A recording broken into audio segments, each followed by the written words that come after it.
Who are you? I am the lover. Who else? All right, lover. What do you want from life? I want nothing but to follow my bliss. What are you searching for right now? What I am looking for is the one and only true love. I have tried so many partners so far, but it never led anywhere.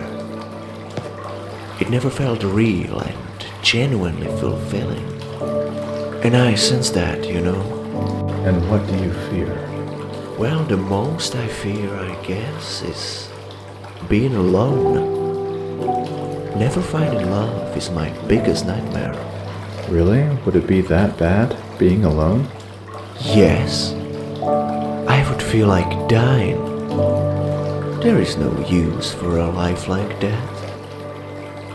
Life without love is no better than being dead. I see. Well, tell me what I can do to have you more in my life. Just notice the bliss around you. Go watch a sunset and feel the colors. Sometimes it's just too much for me and I can't handle it all by myself. In times like this, I have to tell the Creator to draw it for me. Otherwise my heart would explode. So, feel the atmosphere around you, brave traveler. Whenever you feel like dancing, dance. Dance like no one is watching, really. Don't hold yourself back when you feel like expressing yourself. And don't be afraid to let yourself devour in a moment. Because sometimes it's all you need. That's not always easy for me. Sometimes I'm just in my head too much. You better watch out then. Notice your feelings more and learn to control them. Otherwise Anima will possess you. What do you mean by anima? She is waiting for you. You can't reach your true self without going through her. So, be aware. I mean very aware, brave traveler. She wants you all for herself. You say I can't reach my true self without going through this anima. What will she do to me when I meet her? She'll grip you and never let go. And it will happen in a blink of an eye. You won't even notice, and you're there. Unable to control yourself, exhausting yourself just for her and her needs. You will make anything for her. And she will convince you that you're doing the right thing. Which is absolutely the worst part, because you will be getting nothing from it. Nothing. So how do I make peace with anima then? As I said, control your feelings and learn to understand them. It happened to me many times that I just surrendered to them and lost myself in a whirl of impulsive pleasure. And there is no love there, brave traveler. There is just filling your inner void with something that will be gone before you even enjoy it. Trust me. I would exchange 100 of my one-night stands for just one that would stay forever. But you will not find that easily. And you cannot force anyone to love you. Anyway, be prepared for anymore. Just don't fall for tricks. You will need your shadow for that, but first, you must tame it.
Find evil in others, you are to that degree unconscious of the same thing in yourself.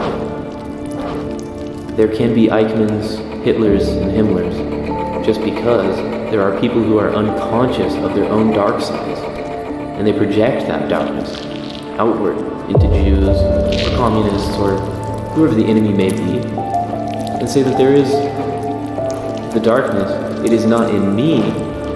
And because it is not in me, I am justified in annihilating this enemy, whether it be with atom bombs or gas chambers.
for the alchemists that Jung brought forward very strongly was the idea of the projection of the psychic contents, projection of the active imagination onto processes and objects in the exterior world. In the case of the alchemist, it was the swirling chemical processes in their alembics, in their alchemical vessels, that they projected the great round of the archetypes onto these chemical processes. They saw crystallization, sublimation, separation as statements about the contents of the psyche, as much statements about the exterior world. Because for them, the firm division between mind and matter that is built into Western thinking now did not exist then.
Hermes Trismegistus said in one act of imagination to an alchemist, quote, "I am the friend of whoever is lonely." The unconscious doesn't speak to you when you're with people.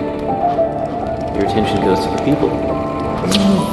While when you are lonely, I have lived in this tower sometimes for 3 weeks alone without speaking one word to anybody. And I sometimes thought that I'm going off my head. But the unconscious became alive. It was my partner. That's why you have to be lonely, so the unconscious becomes stronger. It's like loading up the unconscious, and then it manifests. Then you are not lonely anymore. So we have to support the unconscious.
In the sea without lees standeth the bird of Hermes, eating his wings variable, and maketh himself yet full stable. When all his feathers be from him gone, he standeth still here as a stone. Here is now both white and red, and also the stone to quicken the dead, and all some without fable, both hard and soft and malleable. Understand now well and right, and thank you, God, of this sight. I shall you tell with plain declaration where, how, and what is my generation. Hermogeny is my father, and Magnesia is my mother, and Azote truly is my sister, and Kibrik forsooth is my brother. The serpent of Arabia is my name, that which is leader of all this game, that sometimes was both wood and wild, now I am both meek and mild. The sun and the moon, with their might, have chastised me that was so light. My wings that me brought hither and thither where I thought. Now with their might they down me pull, and bring me where they will. Blood of mine heart I wish, and causeth both joy and bliss, and dissolveth the very stone, and knitteth him ere he have done. Now maketh hard that was lix, and causeth him to be fix of my blood and water I wish. Plenty in all the world there is. It runneth in every place. Who findeth he hath grace. In the world it runneth over all, and goeth round as a ball. But thou understand well this, of the work thou shalt miss. Therefore know, ere thou begin, what he is and all his kin. Many a name he hath full sure, and all is but one nature. Thou must part him in three, and then knit him as the Trinity, and make them all but one. Lo, here is the philosopher's stone.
Who are you?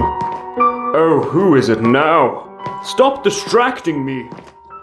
I'm sorry, I just want to know what you're doing here. What are you doing here? I said don't distract me. I am working. I have work to do. Damn people coming in here. Be gone with you. You'll spoil my focus. Alright, but could you talk to me for at least a minute?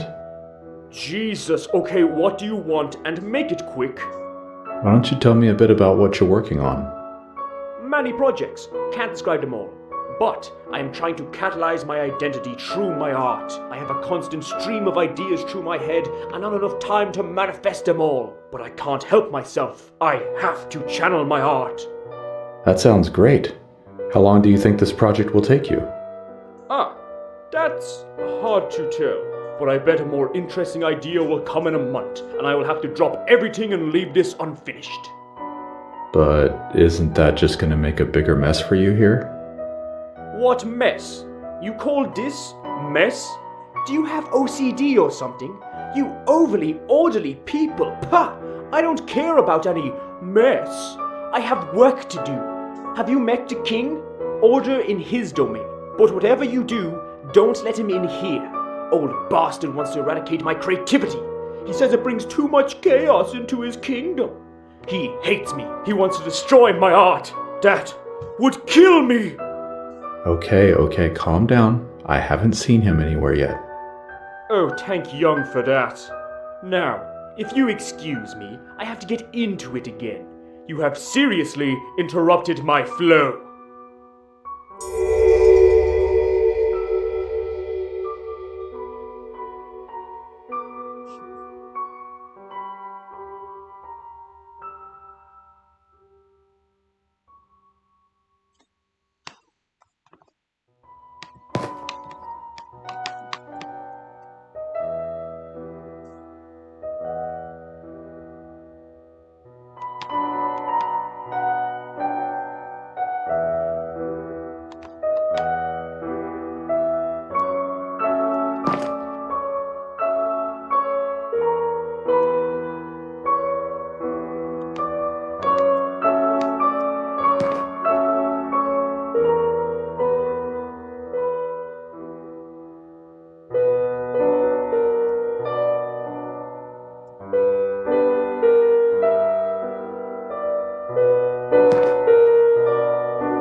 Numa and Animus archetypes, as practical experience shows, possess a fatality that can on occasion produce tragic results.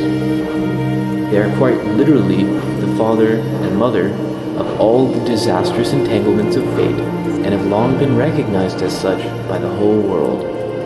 Together, they form a divine pair, one of whom, in accordance with his logos nature, is characterized by pneuma and nous, rather like Hermes with his ever-shifting hues, while the other, in accordance with her eros nature, wears the features of Aphrodite, Helen, Persephone, and Hecate.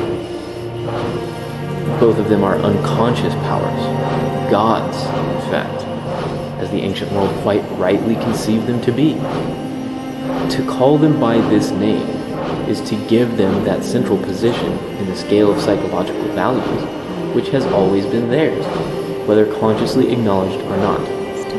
For their power grows in proportion to the degree that they remain unconscious. Those who do not see them are in their hands, just as typhus epidemic flourishes best when its source is undiscovered. Even in Christianity, the divine syzygy has not become obsolete, but occupies the highest place as Christ and his bride, the Church.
person who escapes the grim law of enantiodromia is the man who knows how to separate himself from the unconscious. Not by repressing it, for then it simply attacks him from the rear, but by putting it clearly before him as that which he is not. There are actually people who have the whole meaning of their life, their true significance, in the unconscious, while the conscious mind is nothing but inveiglement and error.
Got you now.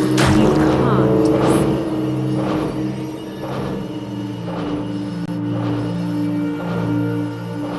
stay here with me.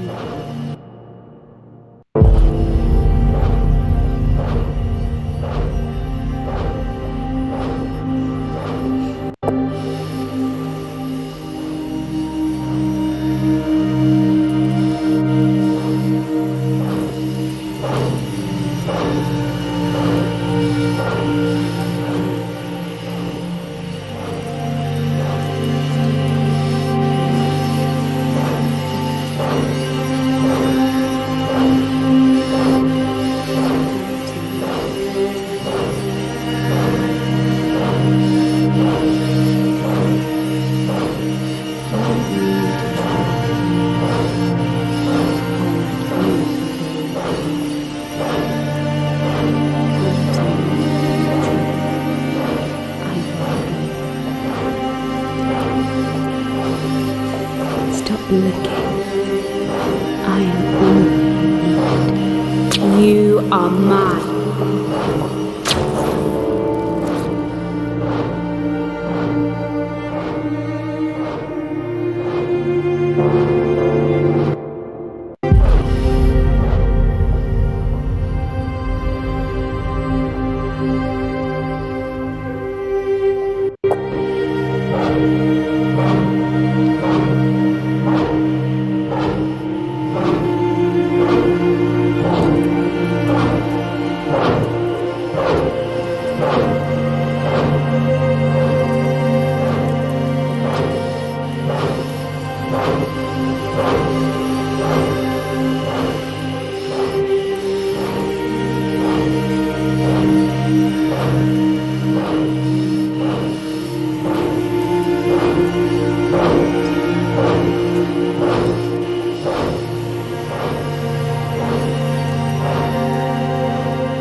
The integration of the shadow, or the realization of the personal unconscious, marks the first stage in the analytic process, and that without it, a recognition of anima and animus is impossible. The shadow can be realized only through a relation to a partner, and anima and animus only through a relation to a partner of the opposite sex. Because only in such a relation do the projections become operative. The recognition of the anima gives rise, in a man, to a triad, 1/3 of which is transcendent: the masculine subject, the opposing feminine subject, and the transcendent anima. With a woman, the situation is reversed. The missing fourth element that would make this triad a quaternity is, in man, the archetype of the wise old man, and in a woman is the chthonic mother. These four constitute a half-immanent and half-transcendent quaternity, an archetype which I have called the marriage quaternion.